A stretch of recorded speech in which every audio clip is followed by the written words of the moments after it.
En primer lugar, quiero dar las gracias al profesor Valentín Fuster por aceptar la invitación de esta conferencia de clausura que hemos adelantado un poquito en el tiempo por cuestiones de agenda. Queridos compañeros de profesión, todos amantes del riesgo vascular, residentes, algún estudiante que veo por ahí, es para mí un auténtico honor presentar al profesor Valentín Fuster. Quienes aquí nos encontramos somos muy conscientes del privilegio que supone poder escuchar en primera persona a quien ha ido dando luz con su investigación el mejor manejo de nuestros pacientes con enfermedad cardiovascular y la prevención de la misma. Se ha ido dando respuesta, que hemos ido leyendo en el New England, en el JACC, en todas esas revistas que nos encanta ojear, respuestas a preguntas esenciales o vitales, incluso si me permitís, que van desde la antiagregación en el infarto a la intensidad de anticoagulación en los pacientes con COVID, pasando por la adherencia y el proyecto de Polipil con el Secure, que tuvimos la suerte de escuchar aquí en esta sala José María Castellano, o ahora mismo de lo que todo el mundo habla, que es qué hacer con los betabloqueantes en el postinfarto sin reducción de fracción de eyección en el reboot que presentó también Borja Ibáñez, también ambos mentorizados por el doctor Valentín Fuster. Hablar y resumir su trayectoria en unos minutos es imposible, requeriría toda la mañana.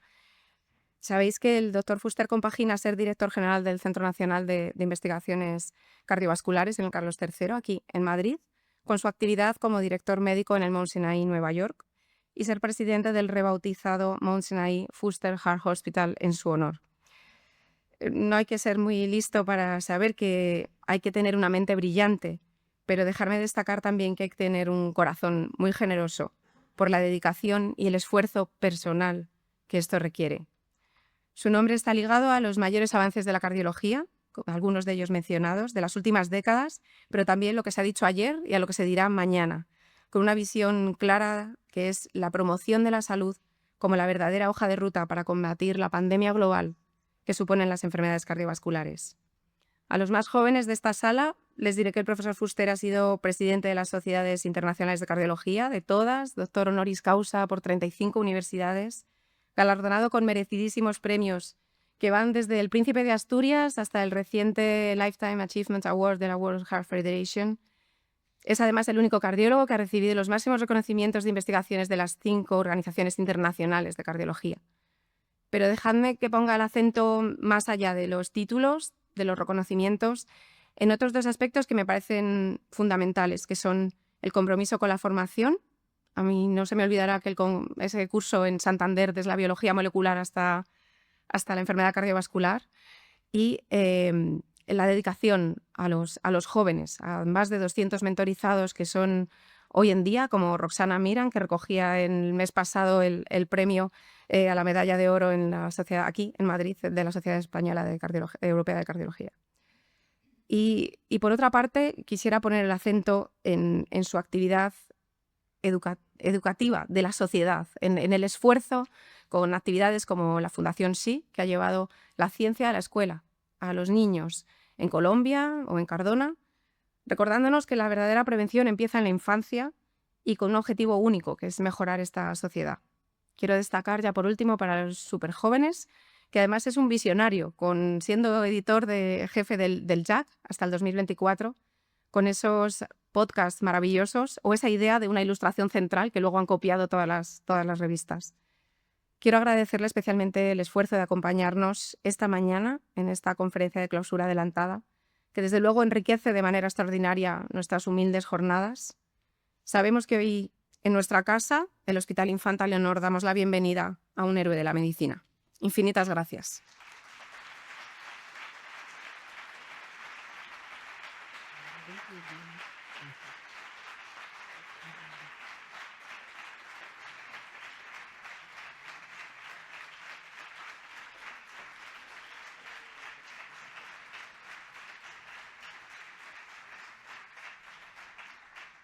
Bueno, muchísimas gracias por esta presentación y ciertamente me siento orgulloso de estar hoy aquí. He visto el programa de estas sesiones y por mucho que hoy hable de investigación, yo soy un médico que trabaja cada día como clínico, como internista, y quiero estar seguro que no veáis a una persona que está fuera de contexto de lo que vosotros hacéis cada día. Y en realidad he visto el programa y me ha gustado mucho. Es un programa que llamamos Down to Earth hoy en día. Bueno, mi presentación es compleja, pero tengo que facilitaros o entenderla. Básicamente hace 7 días o 6 días, en realidad, Instituto Nacional de la Salud de Estados Unidos, tuve que presentar, me hicieron presentar una ponencia que se titulaba La cardiología en el año 2040-2050. Claro, estamos en el 2025 y uno piensa, tal vez vienes a hablar de un tema que es esotérico, pero básicamente son las tendencias que se ven dentro de la medicina. Y aquí hay un aspecto que me gustaría resaltar, y es que hace unos 15 años yo trabajaba en la investigación de la enfermedad cardiovascular, pero hace 15 años decidí pasar a la salud, entender la salud. Es un cambio muy radical, puesto que sabemos más de la enfermedad que de la salud, como yo voy a explicar hoy. Y este cambio llevó a una fundación, que la veis aquí, Science, Health and Education, que es una fundación que también tiene el nombre de SHE, para dar realidad que nos tenemos que cuidar también de la mujer, que en el aspecto cardiovascular creo que ha sido bastante ignorada.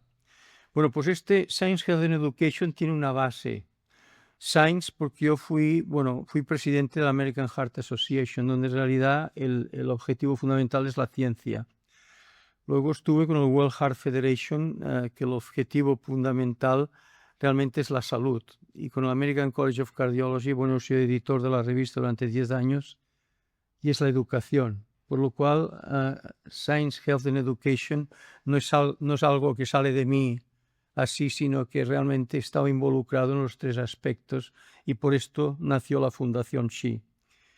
Entonces, lo que es interesante cuando uno empieza a trabajar en salud es que, claro, hay diferentes edades. La salud de una persona de 80 años con la salud de un niño de 3 años y de 20 años, ¿qué es que estamos hablando? Pues completamente distinto a la circunstancia de la edad. Y esto nos llevó a dividir la población en 3 edades distintas: del nacimiento a los 20 años, de los 20 a los 60 años y de los 60 a los 100 años. Veréis que hay grandes diferencias en aspectos que yo voy a hablar. Entonces, ¿qué haces con estas edades? Bueno, lo primero que vamos a hacer es estudiar cuáles son los mecanismos de la enfermedad. Y una vez sabemos los mecanismos, entonces ver qué podemos hacer para mejorar el aspecto preventivo de la enfermedad. Esto es el segundo título.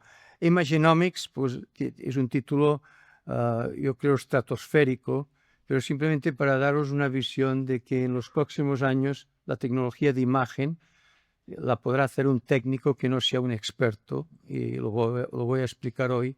Y el asunto de la genómica es importante.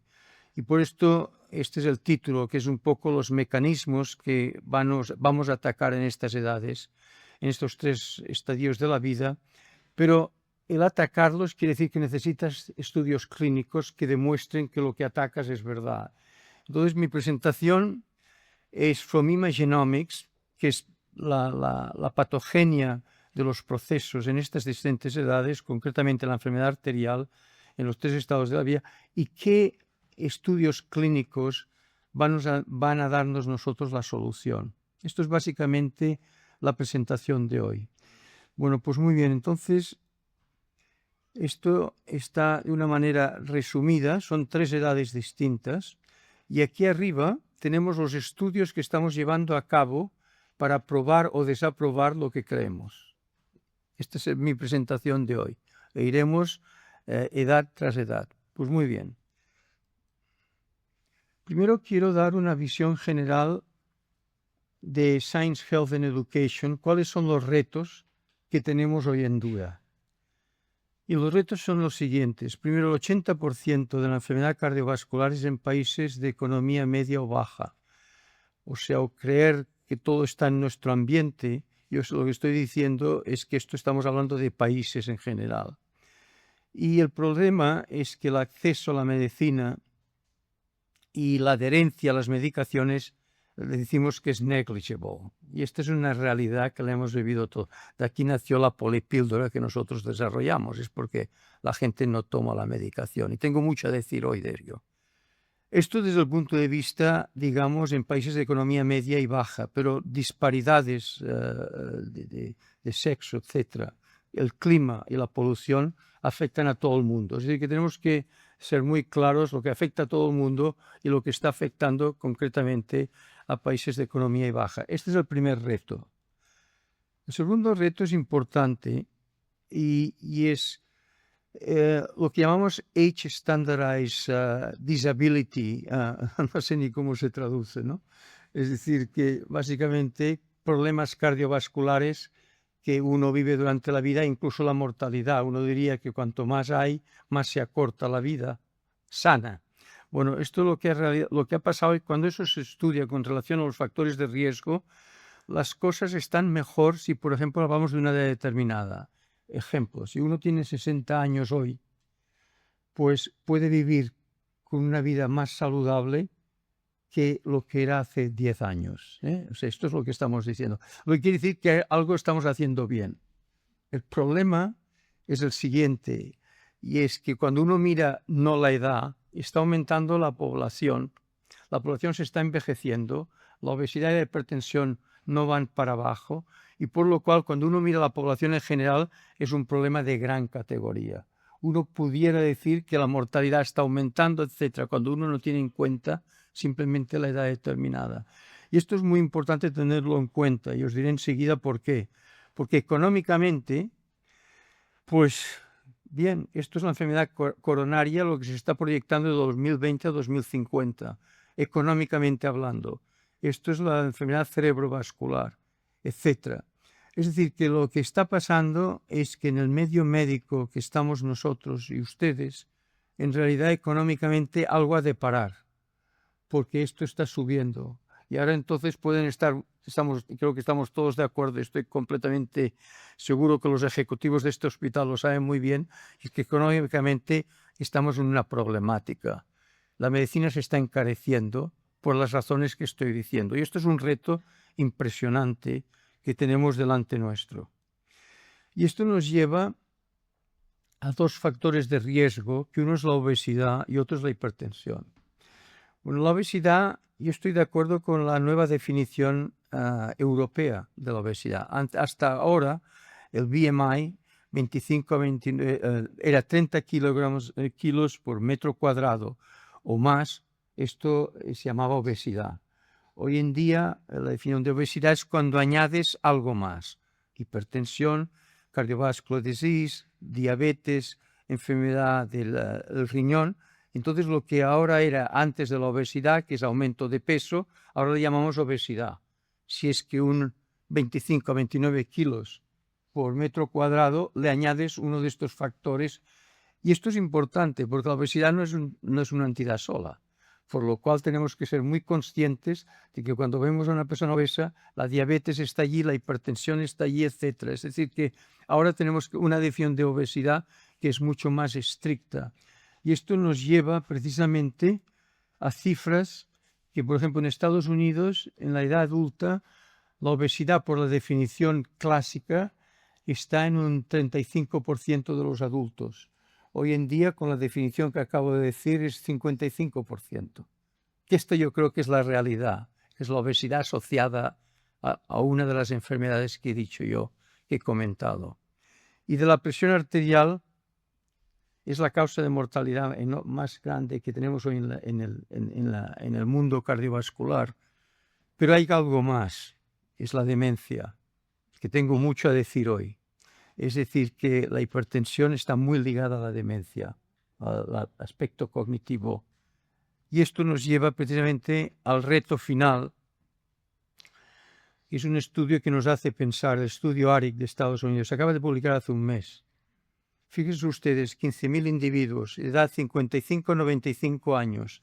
La incidencia de demencia es del 42%.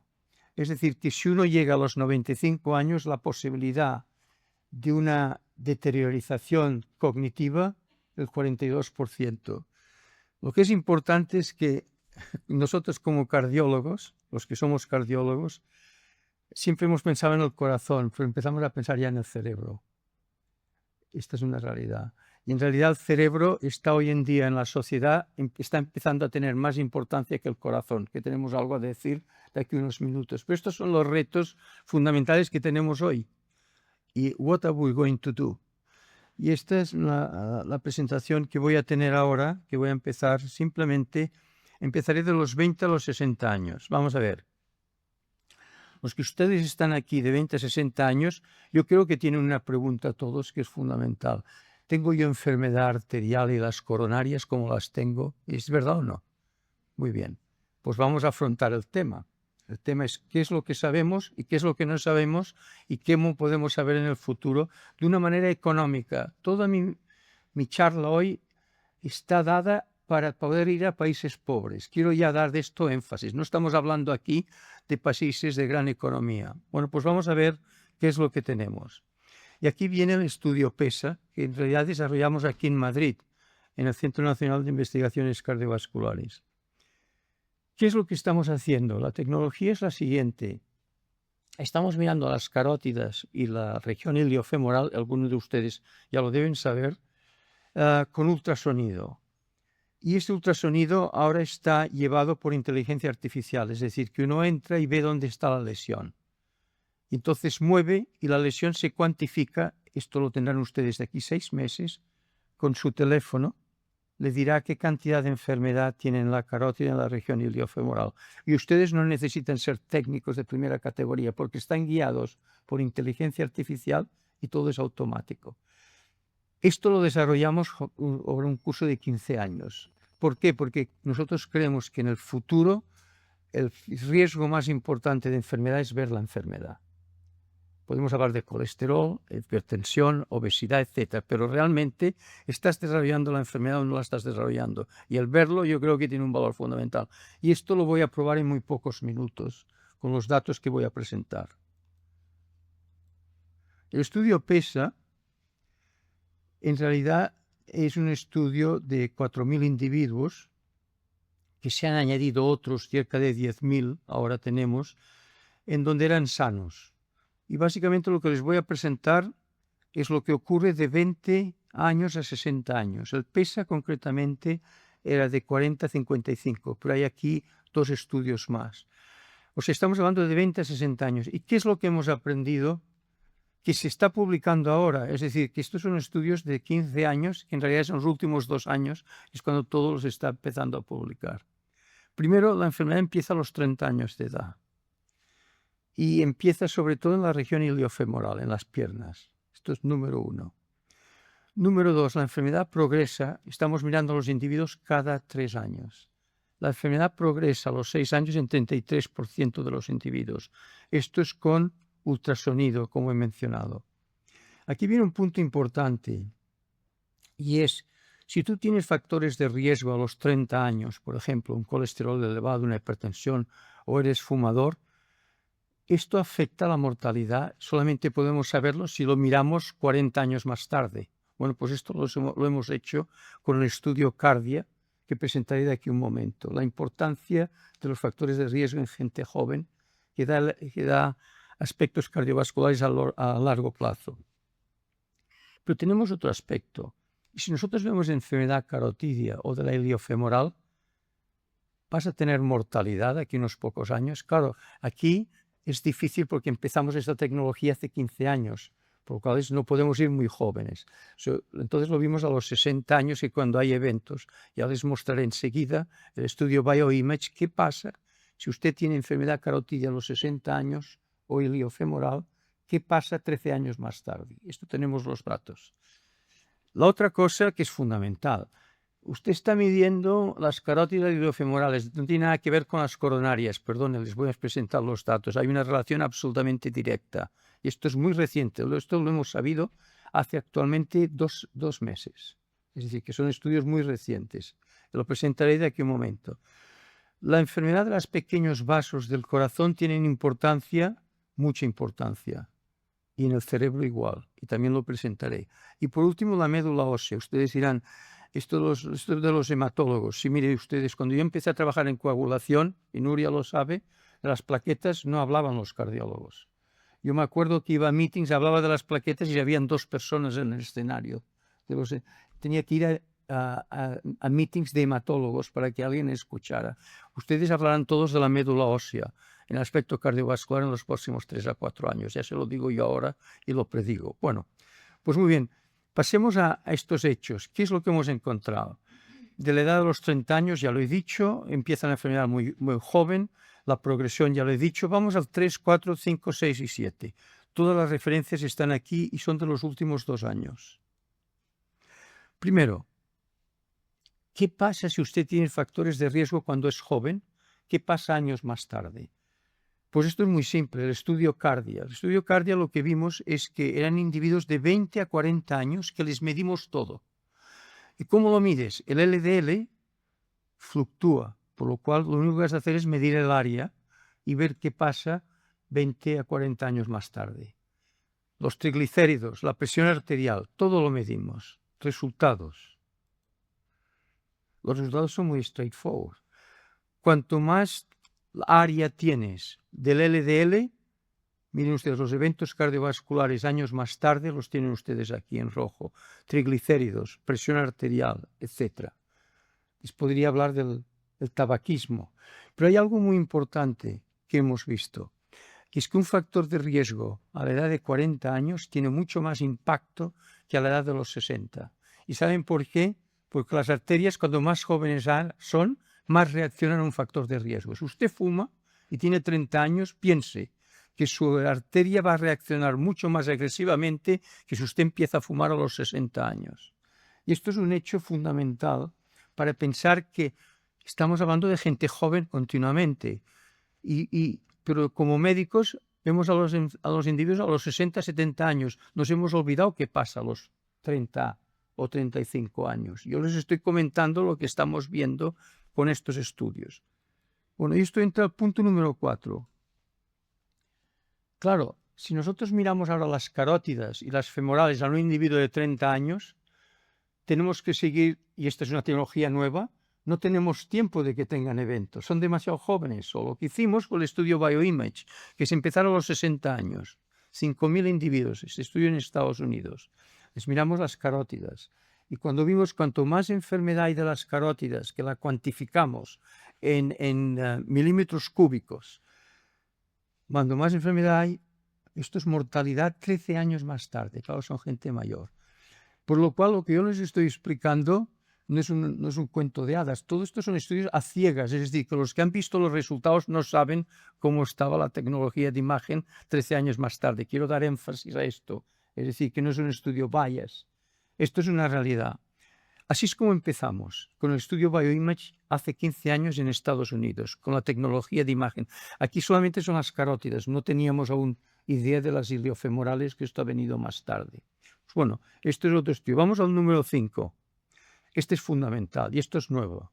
Hay una relación entre lo que vemos en las carótidas iliofemorales y las coronarias. Bueno, pues esto lo hemos visto muy recientemente. Lo ven ustedes, son 500 individuos que hicimos angiografía coronaria al mismo tiempo que les mirábamos las carótidas y las iliofemorales. Miren ustedes, si no hay enfermedad coronaria es en verde. Leve, menos leve, moderada o severa. Aquí en la abscisa, nada en la periferia, nada en la carótida o en la femoral, carótida, femoral y las dos.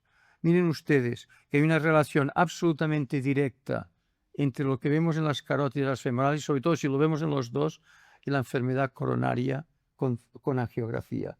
Por lo cual tenemos una tecnología muy barata que la podrá hacer cualquier persona a un precio de risa y enseguida podrás decir, sin ser un técnico experto en el tema, enseguida podrás decir, usted tiene un factor de riesgo importante, que es, veo yo, su enfermedad, que es mucho más potente que el factor de riesgo en sí mismo.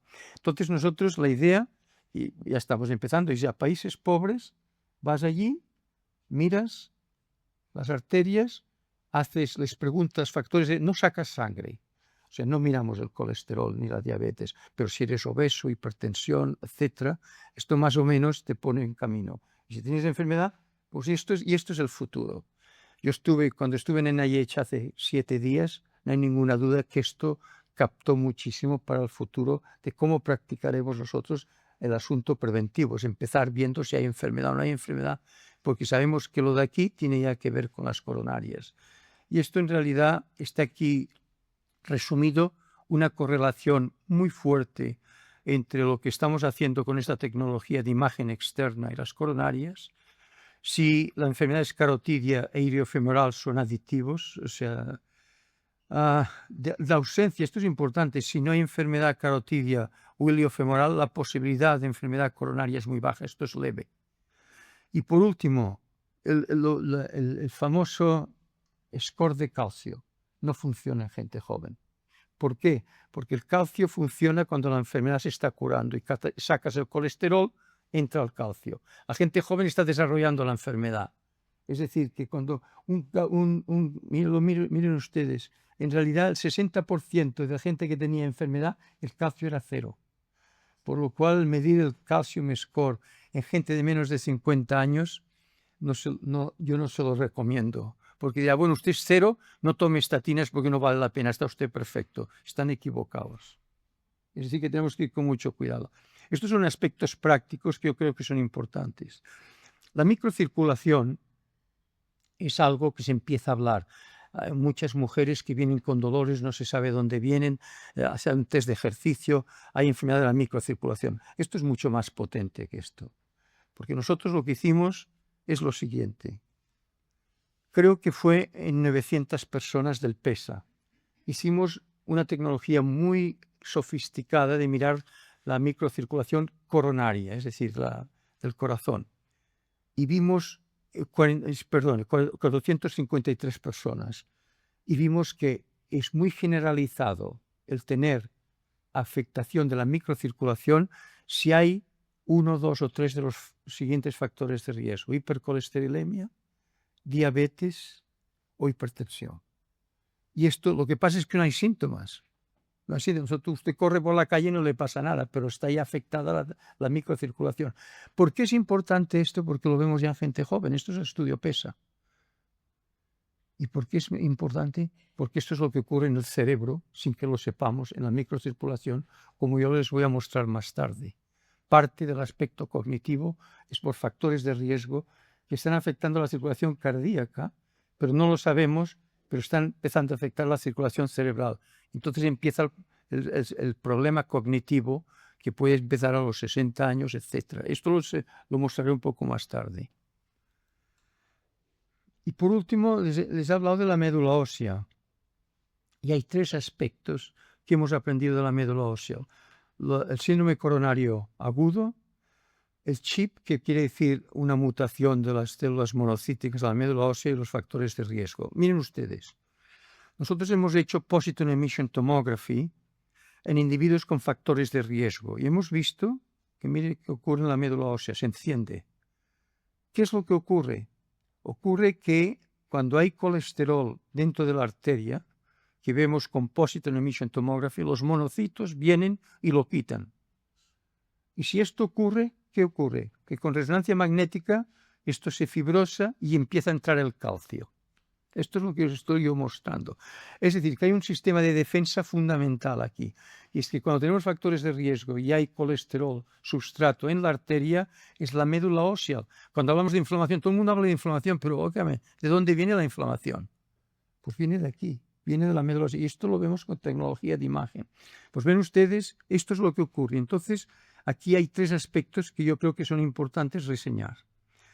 Esto es lo que vemos con positron emission tomography. Como ven ustedes, son lesiones que pueden ser placas vulnerables con colesterol y monocitos. Entonces, ¿qué hay una compensación? Lo que quiere decir es que si usted deja de fumar, se trata la presión, colesterol baja, esto se convierte en un proceso fibrótico y esto le llamamos compensación. Pero aquí viene el problema. Si usted sigue teniendo factores de riesgo y el colesterol se sigue acumulando, los monocitos llegan y deciden que ya no pueden hacer su labor y se suicidan. Y esto se llama apoptosis, como ustedes saben. Y esta apoptosis es un proceso de mucho peligro. ¿Por qué? Porque no solamente el monocito muere y la enfermedad continúa, pero el monocito empieza a segregar sustancias que se llaman citoquinas. Las dos más importantes son las metaloproteinasas. Nosotros creemos que son lo que rompe la placa aterosclerótica y el factor tisular que produce el coágulo en el infarto de miocardio. Es decir, que estas tecnologías lo que nos está llevando a entender son los síndromes coronarios agudos, que es una descompensación entre el substrato y una defensa que no es capaz de tomar cuidado del substrato y se suicida. Y el suicidio es como en el COVID. Ustedes saben lo que ocurre en el COVID. Tiene un enfermo, está en una sala y se vuelve peor. Tiene que ser intubado mecánicamente. Lo que está ocurriendo es que hay un síndrome en donde los monocitos que circulan en el sistema inflamatorio en la sangre, debido a la alta densidad del virus, empiezan a suicidarse. Y entonces este síndrome de coagulación, etcétera, es precisamente lo mismo que les estoy mencionando. Siempre que hay un cuerpo extraño en el organismo, hay un sistema de defensa. Y el problema es quién gana la batalla. Yo veo con usted lo que pongo yo, war. Es una batalla. Y esto creo que es parte de alguno de los síndromes coronarios agudos, que es una descompensación. Pero ahora hay otro tema. Este sistema de defensa puede fallar por mutaciones. Y ahora nos estamos dando cuenta que uno de los factores más importantes genéticos de la enfermedad es lo que les estoy contando.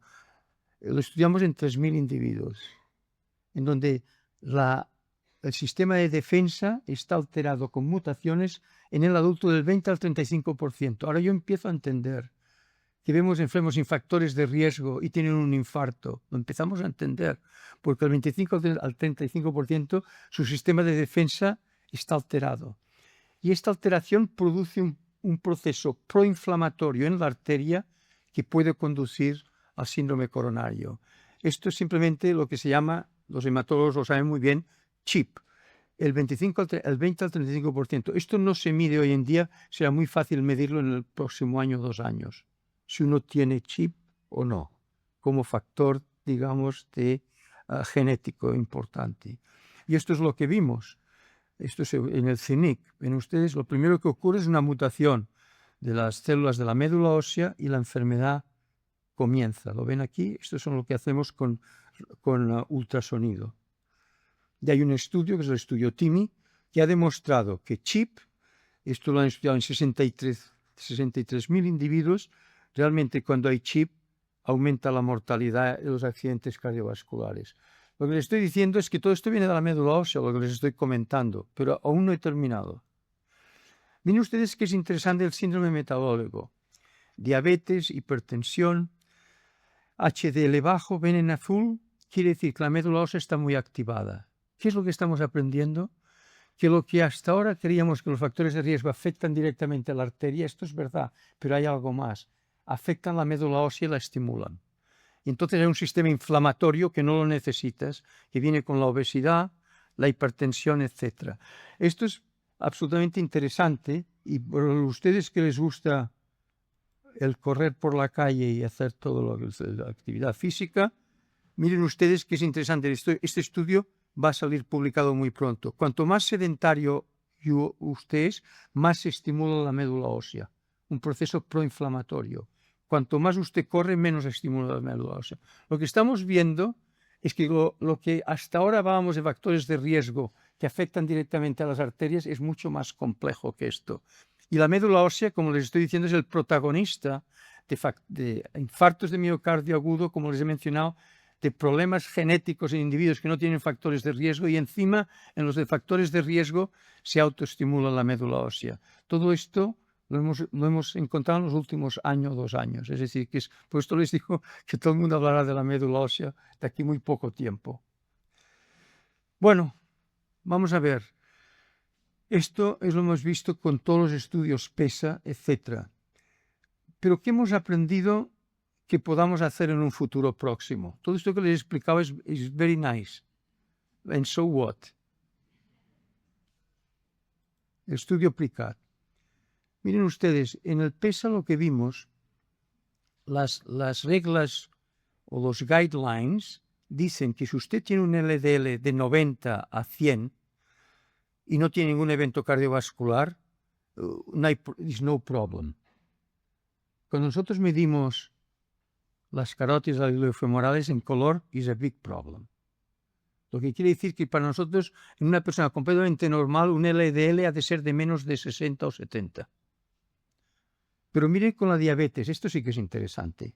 Esto es la prediabetes, que, como yo aprendí en las escuelas de medicina, es una alarma para la diabetes. Bueno, déjese de alarmas. La cosa está muy caliente. ¿Lo ven ustedes aquí? Pero miren más. ¿Qué ocurre antes de la prediabetes? Insulin resistance. Es decir, que cuando hablamos de diabetes hemos pasado por dos estadios que no le hemos parado atención, que es la prediabetes y la insulin resistance, que es antes de la prediabetes, que también la estamos midiendo. Lo que queremos decir es que las guías son completamente anticuadas. ¿Por qué están anticuadas? Porque nunca había tecnología para ver la enfermedad subclínica, que es lo que yo les estoy comentando hoy. Por esto les he llamado Imaginomics. La tecnología de imagen es muy poderosa en entender qué es lo que ocurre en el individuo sano cuando antes de estar enfermo. Y esto es básicamente un hecho. Bueno, pues aquí viene un ejemplo. Entonces empezamos con gente joven. Yo me estaba escuchando la última ponencia del LDL, es interesante, con las nuevas medicaciones. Empezamos con estatinas en individuos jóvenes que tenían un LDL de más de 70. ¿Quiere que le diga los resultados? No las toman. Forget it. Un mes, 2 meses, luego no van a la farmacia y se ha terminado toda la historia. Entonces, ¿qué dijimos? Bueno, tenemos que hacer algo que la adherencia de la gente joven aumente. Y aquí está lo que hemos utilizado, que es el inclisiran, que es básicamente, se afecta el RNA en el hígado y se produce una inhibición del PCSK9 en el hígado, y con 2 inyecciones al año uno baja todo el LDL y hay la adherencia. Pues bueno, esto nos llevó al estudio PRICAT. Y el estudio PRICAT es este estudio. 2.000 individuos de 30 a 49 años, jóvenes con un LDL de más de 70, randomizados en arriba con inclisiran 2 veces al año y abajo con las guidelines adecuadas para un individuo joven. Pero aquí hay un problema. De 30 a 49 años, ¿y qué vas a mirar? ¿Cómo los sigues? Si tú quieres mirar eventos, son demasiado jóvenes, por lo cual solamente puedes medir la progresión de la enfermedad. Y la pregunta ¿es la progresión de la enfermedad te dice que van a haber eventos cardiovasculares? Y ahora vuelvo al estudio Bioimage. Y lo tienen aquí. El estudio Bioimage, recuerde que les dije, a los 60 años, si tú ves enfermedad, puedes ver 13 años más tarde qué es lo que pasa. Pero mucho peor, si la enfermedad progresa en los primeros 2 años, es lo peor. Por lo cual, cuando nosotros veamos en el PRICAT que hay progresión de la enfermedad, ya podemos decir, desde el punto de vista estadístico, que va a haber un gran problema. Y esto los estadísticos están completamente de acuerdo. O sea, el endpoint va a ser progresión de la enfermedad, pero la progresión de la enfermedad aquí y aquí tiene mucho problema, como estoy mostrando aquí. Y este es el punto final del estudio PRICAT. Y aquí hemos entrado, el estudio PRICAT se está haciendo en Nueva York. Tenemos 289 individuos que hemos entrado en muy poco tiempo después de que la estatina falló con el inclisiran. Esto es lo que les acabo de mencionar, perdonen. Aquí, miren ustedes, estamos hablando de gente joven. El 59% con un LDL de más de 70 tienen ya enfermedad carotidia o iliofemoral. Y ustedes dirán, no me lo creo. Bueno, pues no se lo crean. Pero el meeting que tuvimos en Madrid hace 2 semanas, European Society of Cardiology Meeting, hubo 600 médicos que dijeron, yo me quiero ver qué pasa con mi cuello. No les doy los resultados, but bad news. ¿Me han entendido? O sea, no estamos hablando de algo esotérico, yo les estoy presentando datos que son muy, muy recientes. Pero aquí es donde va el futuro, ¿comprenden? Y esto simplemente es lo que les comento. Entonces, de este estudio, ¿por qué hacemos el RIAC? Pues el RIAC es básicamente, empezamos con el PRICAT en Nueva York. El RIAC es un estudio entre el CINIC de Madrid y Dinamarca. ¿Y qué es este estudio? Pues en vez de 2.000 personas son 16.000. Es decir, ahora ya vamos a nivel poblacional, con todo lo que yo les estoy mostrando. Y ahora yo les diría aquí muchísimas cosas, pero básicamente es donde la utilización del ultrasonido con asistencia a inteligencia artificial, etcétera. Todo esto es repetir lo que yo les he comentado, pero con muchos individuos. Han entrado ya 7.000 en agosto. Y aquí los estudios que vamos a hacer randomizados después de tener todos los datos de los 16.000, que no vale la pena entrar en datos concretos, pero sí decirles que lo que hemos dicho del PRICAT va a moverse a una gran población de 16 individuos. Estamos haciendo los dos estudios de una manera simultánea. Bueno, les he hablado de los 20 a los 60 años. Los que ustedes están aquí de 20 a 60 años, ya les he dicho lo que deben saber. Y es cuidarse. Y sobre todo, si ven enfermedad, vale la pena que entren pronto a tratarse. Esto es lo que les estoy diciendo. Pero los datos obtenidos son muy interesantes, como ya he dicho. De los 60 a los 100 años, ¿cuál es el problema? Es la the brain. Es decir, hay muchos problemas, pero ciertamente el problema es el Alzheimer y la enfermedad cognitiva. Pues todas estas tecnologías las empezamos a utilizar en el cerebro hace 5 años. Y ahora les voy a presentar básicamente datos que yo creo que son de interés. Estamos hablando de 60 a 100 años. El estudio PESA-Brain. Les diré básicamente cómo empezó esto. Empezó porque hay muchos datos que sugieren que los factores de riesgo que afectan al corazón y a las grandes arterias, y ustedes los conocen muy bien, ya he mencionado algunos, también afectan al cerebro. Pero ¿cómo afectan al cerebro? Se sabe que el poder cognitivo se afecta cuando hay hipertensión, pero what's going on? ¿Cómo, cuándo y de qué manera? Este es el primer estudio que hicimos con 370 individuos, en donde lo que se vio es que 3 factores de riesgo, si había 2 de ellos, diabetes, hipertensión o LDL elevado, si había 2 de ellos, ¿qué es lo que se vio? Que la entrada de glucosa en el cerebro con Positron Emission Tomography disminuía en el curso de 6 años. Y esto está relacionado con una disminución del flujo de sangre en el cerebro medido por Magnetic Resonance Imaging. ¿Por qué? Porque nosotros creemos que todo esto es en la microcirculación cerebral, no las grandes arterias. Cuando uno mira el círculo de Willis, no ve obstrucciones y que deja de entrar la glucosa porque hay una obstrucción del círculo de Willis. Esto creemos que es en la microcirculación. Y tenemos un congreso de aquí un mes, aquí en Madrid, que se titula The Microvascular of the Brain. Es para empezar a explicar lo que yo les estoy explicando ahora. Mire, las tecnologías que estamos utilizando, este es el estudio PESA-Brain, que es tecnología muy sofisticada, que no entro ahora en detalles, en 1.000 individuos que se siguen cada 3 años. Y miramos naturalmente el aspecto cognitivo del cerebro con 6 aspectos distintos y luego medimos también biomarcadores. Esto es importante, que es nuevo. Es decir, que lo que sabemos del corazón, que las troponinas te están diciendo que algo está pasando en el músculo cardíaco, ya lo estamos viendo en el cerebro con micromarcadores muy concretos. Estos son los micromarcadores y nosotros estamos mirando lo que es microvascular disease.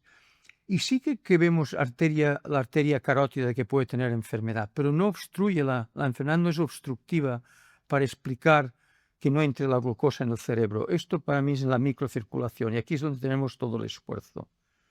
Y sí que le podemos decir lo siguiente, estos 3 marcadores en sangre, si estos 3 marcadores en sangre son positivos, o 2 de ellos, la posibilidad de tener poder cognitivo afectado o enfermedad de Alzheimer en pocos años es muy alta. Por otra parte, si estos biomarcadores en sangre son negativos, la posibilidad de cognitive dysfunction es muy baja. Estamos ya entrando en biomarcadores de una pequeña injuria del cerebro, ¿comprenden? Y esto para mí es fundamental. En estos momentos esto no se puede, son muy caros, no se puede utilizar así, pero yo creo que en un futuro esto será como si hacemos una troponina, ¿comprende? Y nos estará diciendo qué es lo que está pasando en el cerebro. Aquí hay dos puntos que quiero terminar este aspecto, digamos, cerebral cognitivo. Hay dos puntos importantes. Son estudios que acaban de publicarse. It's never late. Usted tiene 70 años y ya no se acuerda de quién es su hermano, pero usted es hipertenso, por ejemplo, o usted tiene colesterol elevado o diabetes. Si hay una intervención agresiva, ¿puede esto pararse? Y se puede parar. Y este es el primer estudio que acaba de publicarse en 5 centros de Estados Unidos, en donde básicamente 2.000 individuos de una edad de más de 60 años, en realidad tenían riesgo de demencia, problemas familiares, historia familiar, etc. Estos individuos se dividieron en 2 grupos. Un grupo en donde los factores de riesgo se trataron agresivamente, pero no solamente esto, el aislamiento, que es terrible cuando hablamos de enfermedad cognitiva, el aislamiento social, es decir, entrar en sociedad. Y después, la motivación cerebral. El que la gente diga que usted haga crucigramas no es una cosa que sale por ahí, es una realidad. Usted debe estar mentalmente muy encendido. O sea, los factores que vemos que entran en el problema cognitivo no solamente son los factores de riesgo, pero también el aspecto del aislamiento social y el aspecto, como yo le estoy diciendo, de que no hay motivación. Yo llego a casa y solamente quiero estar en la cama estirado ahí. No puede ser. Esto se ha tratado y los resultados mostraron, no entro en detalles, un beneficio muy interesante en parar la progresión del problema cognitivo. Y esto para mí es fascinante. Pero el estudio más interesante para mí es el que se acaba de publicar en China. 33.000 individuos con hipertensión resistente al tratamiento. Y la razón es, tratemos agresivamente a esta gente de la mejor manera posible. Y llegaron a bajar la presión arterial 22 milímetros de mercurio en los que se trataron. Y esto fue un estudio randomizado. ¿Y qué es lo que vieron? No solamente vieron una disminución de los eventos vasculares, pero all-cause dementia was lower. Bajaron la insuficiencia cerebral o el poder cognitivo. Miren lo que estoy diciendo. Y es que it's never late. Y esto yo creo que es muy importante. Pero han de saber qué es lo que está pasando. Y nosotros creemos que todo esto se centra sobre todo en la microcirculación. Yo debo haber tocado algo aquí que no. Aquí es cuando nosotros tenemos los fellows que nos ayudan, pero bueno, ya lo he solucionado. Y por último, en el aspecto cerebral, quiero entrar en un tema que es interesante y es la edad biológica y la edad cronológica. Nosotros vemos gente de 80 años que parece que tengan 60 y gente de 60 años que parece que tengan 80. What's going on? Esto es un campo fascinante. Básicamente, se sabe ya lo que es la vejez. Las células mueren. ¿Me entiende? Las células de todo el organismo. El proceso es cómo mueren. Y este es un tema muy fascinante. Y es que por razones X hay una metilación de las células del organismo. Y recuerden que les he dicho que cuando una célula muere libera citoquinas, es exactamente lo que pasa. Estas citoquinas van fuera y matan las otras células. ¿Qué ocurre? Que al mismo tiempo que las células intentan dividirse, cuando se dividen los telómeros, que son partes del DNA que la célula necesita para dividirse, se van acortando. Es decir, que si ustedes en estos momentos me preguntan qué es la edad cronológica, es realmente depende de un problema de muerte progresiva del sistema celular, en donde empieza por metilación. ¿Qué es lo que causa la metilación? Hay factores de riesgo, pero no quiero entrar en este tema porque es muy complejo. Pero este tema es muy importante para que ustedes vean qué es lo que está ocurriendo. Pero hay un sistema de defensa. Es un sistema enzimático, que lo verán de enseguida, pero esto ya lo podemos empezar a medir la edad cronológica. ¿Cómo se mide? Con 3 aspectos de imagen. Primero, cuán delgada es la zona cortical del cerebro. Segundo, si el volumen de la parte gris del cerebro está disminuida. Y tercero, si la densidad de la parte blanca está aumentada. Esto es una marca de la edad cronológica. Y también estamos viendo la metilación, pero es mucho más complejo. Lo que les estoy diciendo es que el campo este es absolutamente importante hoy en día.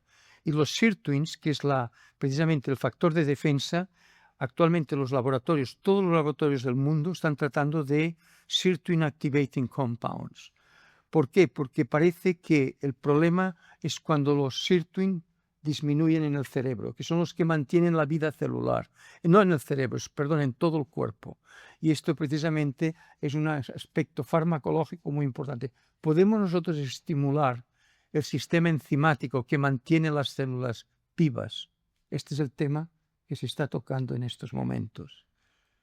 Bueno, simplemente, ahora yo voy a terminar con la parte más importante de lo que les quería decir hoy, que no es la ciencia, pero es la educación. Es decir, que el tema yo creo que es un tema de mucha categoría y básicamente, mire que les he explicado el PRICAD, el PESA, el REACT a esta edad, el PESA Brain a esta edad. Ahora entro en Science, Health and Education, en la parte de la educación. Y es desde el nacimiento a los 20 años. Esto acaba de publicarse Lancet Commission on Adolescents. ¿Qué han dicho? Los adolescentes son los futuros líderes de nuestro mundo. Tenemos que estar seguros que su salud and well-being son justos y buenos para la sociedad y cuanto más sano es, más productivo será el planeta. Bueno, ustedes dirán, esto es una lucubración mental. No, señores. El futuro es la gente joven. El futuro absolutamente es la gente joven. Y vale la pena que los escuchemos, porque por ahí va la sociedad. Una vez dicho esto, aquí viene el mismo artículo, se acaba de publicar ahora. Dice lo siguiente: si tú quieres tener influencia en una persona joven, hazlo antes de los 20 años. El tema es, no sé de dónde salen los datos, pero esta es la figura. Ahora yo les voy a presentar los datos porque los tenemos. O sea, esta figura está escrita, pero no había datos. Pero es que nosotros los hemos tenido. Hemos trabajado muchísimo en niños. Estamos trabajando con 50.000 niños en el mundo ahora. Pero ahora les voy a presentar dos aspectos. Perdonen, es mi hermano. Un tipo muy bueno en cosa frontal, es decir, muy conocido. Bueno, pues él tuvo mucha influencia en mí y la tiene ahora. Él describió con otros investigadores que cuando nosotros hablamos con una persona joven, menos de 10 años, lo que le dices queda anclado en el cerebro y sale más tarde. Por ejemplo, si ustedes se miran a sí mismos, verán el ambiente que vivieron en los primeros 10 años de vida que han tenido influencia como son ustedes hoy. Esta es una realidad. Entonces el tema es ¿por qué? Este es un cerebro de una persona joven, tiene pocos elementos, digamos, receptores de lo que tú estás diciendo. Por lo cual, cuando tú hablas con un niño o una niña, entra todo, porque no hay el caos que viene más tarde, es que todos los receptores se interrumpen unos con otros y lo que le dices a un tipo por aquí sale por aquí, que es muy distinto. Esta es la patofisiología de lo que estamos hablando. Entonces nosotros, con esta teoría, empezamos a trabajar en 4 proyectos de más de 7.000 niños. Yo les voy a presentar los proyectos y las conclusiones. Básicamente en estos proyectos nosotros intervenimos, todos son estudios randomizados, yo no hago ningún estudio descriptivo. Hay grupos control y grupos randomizados. En estos grupos, estos niños y niñas, nosotros los dividimos en un grupo tratado durante 6 meses, 60 horas, cómo trabaja tu cuerpo, problemas de hábitos de alimentación, actividad física y cómo controlar las emociones. Esto es lo que llamamos autoestima, decirles, tú eres joven, pero cuando alguien te venga que viene con drogas, alcohol, tabaco, diles que no, porque tú estás por encima de esta persona. Esto tiene mucho efecto. Parece ridículo, ¿verdad? No lo es. Es crear un autoestima a una edad en donde digan, I am in charge. Esto es lo que hacemos. Muy bien. Y los otros grupos sirven como controles. Ahora vienen los 4 proyectos. El primer proyecto es de casi 2.000 niños y niñas en Bogotá, en Colombia y en Harlem, 2 sistemas socioeconómicos distintos. actuamos de los 3 a los 5 años.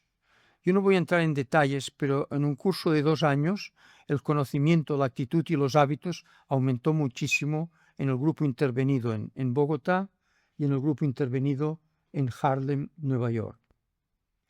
El segundo proyecto es muy importante, es un proyecto que acabamos de publicar ahora, y es, claro, entrar en niños y niñas a esta edad de 3 a 5 años no puedes medir nada objetivo, obesidad, presión arterial, etc. No puedes. Entonces aquí la situación está, ¿qué mides? Bueno, pues empecemos más tarde. Y esto se hizo en Madrid. A lo mejor ustedes tienen conocidos o a lo mejor alguien de su familia. Empezamos alrededor de los 3 a 10 años, la mayoría de los 8, 9 y 10 años. 2.000 niños y niñas y los seguimos durante 3 años. Y lo que miramos es adiposidad, con muchas tecnologías. Claro, ahora ya tienen edad que empiezas a ver la grasa, el depósito, la obesidad. Los resultados han sido espectaculares. Miren ustedes, el grupo no intervenido, esto, por ejemplo, es el rodel de la cintura, esto es el BMI, y el grupo intervenido es en claro azul. Proyección a 3 años de seguimiento. Este es el primer estudio que yo conozco que es longitudinal de tener una intervención en gente joven y tener impacto en el tema del depósito de grasa y la obesidad. Este es el segundo estudio. El tercer estudio fue muy interesante y sobre todo frustrante, pero yo creo que esto es la investigación. Nosotros miramos los individuos que hicimos en Bogotá. ¿Recuerdan ustedes de los 3 a los 5 años? A los 10 años les hicimos un test. Es como si no hubiéramos dicho nada. Perdone, pero esta es la realidad, esto es lo que es la investigación. Entonces pensamos, bueno, ahora miremos los que participaron o no participaron, porque en estos estudios lo que hay es niños participan y otros están en el estudio pero no participan. Y vimos una gran diferencia. Pero la cosa más importante es cuando reintervenimos al grupo que se intervino antes. Este es el grupo sin reintervención y este es el grupo reintervenido. El aspecto es exponencial. Es decir, que si tú haces una intervención a los 3 a los 5 años, a los 10 años te parece que no hay nada, pero si reintervienes, la cosa es absolutamente exponencial. Y ahora lo estamos haciendo hacia los 20 años, es decir, que estamos estudiando esto. Pero esto es fundamental para la sostenibilidad. Yo les diré que tenemos estudios en adultos que muestran lo mismo. Los niños no son distintos a los adultos. En nuestras vidas, sea cualquier aspecto de nuestra vida, si no reintervenimos, we fall down. That's the fact. Y esto lo tenemos datos en todo esto, en salud y en todo lo que ustedes quieran. Se ha de reintervenir. Es decir, esto es lo que vimos en los niños. Pues muy bien, con esto vimos un otro aspecto que fue fundamental, y es el aspecto del ambiente. El grupo control en las escuelas funcionó mucho mejor de lo que esperábamos. ¿Y saben por qué? Porque había un grupo que estaba interviniendo y ellos veían lo que pasaba. ¿Entienden ustedes? Es decir, que nos dimos cuenta que no puedes ir solamente a las escuelas, ha de haber un ambiente, la familia. Entonces entramos en esto en la familia. Esta chica, Fátima, participó en el desarrollo de este estudio. Hicimos lo mismo, padres, hijos y nietos, presentarles un proyecto con los mismos aspectos que presentamos en los niños de 3 a 5 años, pero con el grado de madurez dependiendo de la edad de la persona que estamos hablando. Cómo trabaja el cuerpo, encourage la vida activa en ejercicio, nutrición y el aspecto emocional. Muy visual, gran éxito. Es decir, lo que hemos visto es que no hay nada mejor que entrar en un ambiente, más que entrar solamente en la escuela. Y esto es fundamental. Entonces, no solamente hemos visto esto en 3 corporaciones, ¿verdad, Fátima? Lo hemos visto en gente que trabaja en 3 corporaciones, que hemos ido a los que trabajan. Uno, Banco Santander, me parece, la Mutua Madrileña y la Caixa. Bueno, pues fuimos a los empleados. Fantástico. Pero hicimos algo más. Fuimos a las salas de espera en Latinoamérica, en Colombia, fue en Colombia y me parece que fue en Costa Rica. Patient Waiting Room, y ahí pones la televisión, las familias están todas sentadas esperando al médico que los vea. ¿Quiere usted participar en un estudio que es de salud, etcétera? Y se apuntan. Fantástico.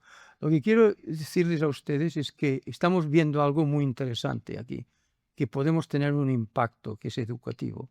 Y esto nos lleva a las 3 cosas que hemos aprendido en estos años, que es lo siguiente. Primero, cuando entras en niños y niñas es importante que los motives, es decir, quién está haciendo el teaching, adherencia.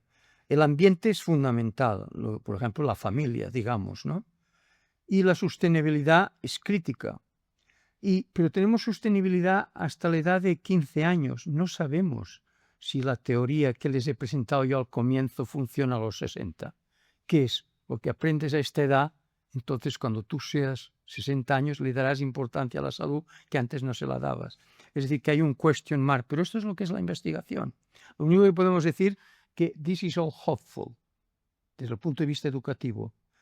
Y esto nos lleva, el American College of Cardiology, la organización cardiológica en Estados Unidos, nos ha dado la potestad de desarrollar un proyecto mundial de 2025 a 2035 en varios lugares del mundo que llevarán a cabo esta educación infantil. En realidad, como he dicho antes, estamos trabajando ya en 50.000 niños actualmente en varios lugares del mundo.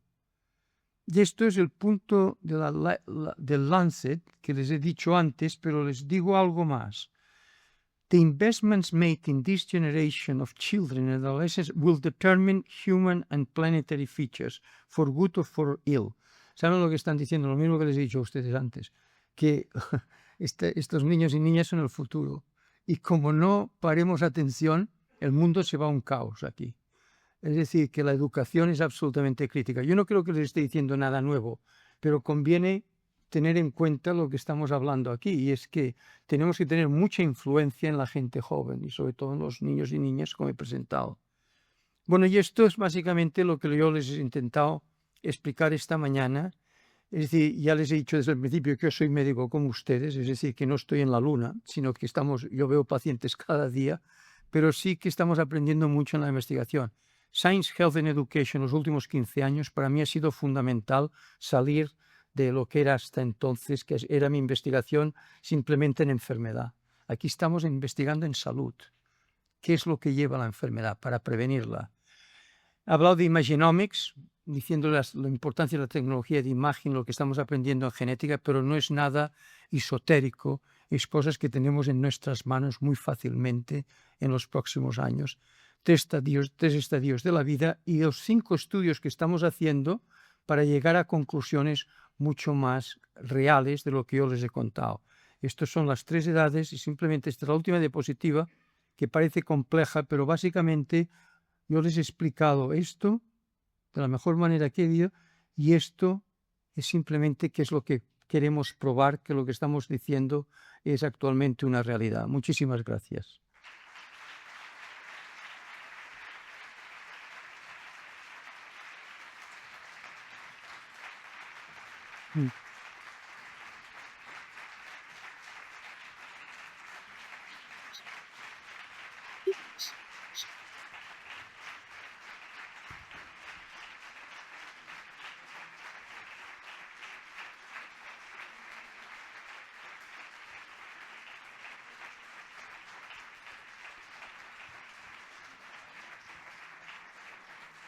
Venite, tienen prisa, un solo minuto. Sencillo. Le presento a mi compañera Eva Moya Mateo, jefe de servicio, Fantores Nacho. Queremos hacer la entrega gracias a la dirección. Perdón, que me dice que no se me oye nada. Queremos hacerle entrega gracias a la dirección, a la gerencia, entregándole una pequeña placa conmemorativa. Pues muy bien, muchísimas gracias. Sí. Muchas gracias. Y esto es, bueno, nos hemos permitido una licencia, pensando en si realmente en Manhattan aparece esa librería, floristería, va un café, un libro, no pesa mucho. No, si me gusta que pese. Es una flor de cristal, porque fantástico. aquello, Pues muchísimas gracias. un libro y un café de Colombia. Muchísimas gracias, encantado, a usted. ¿Dónde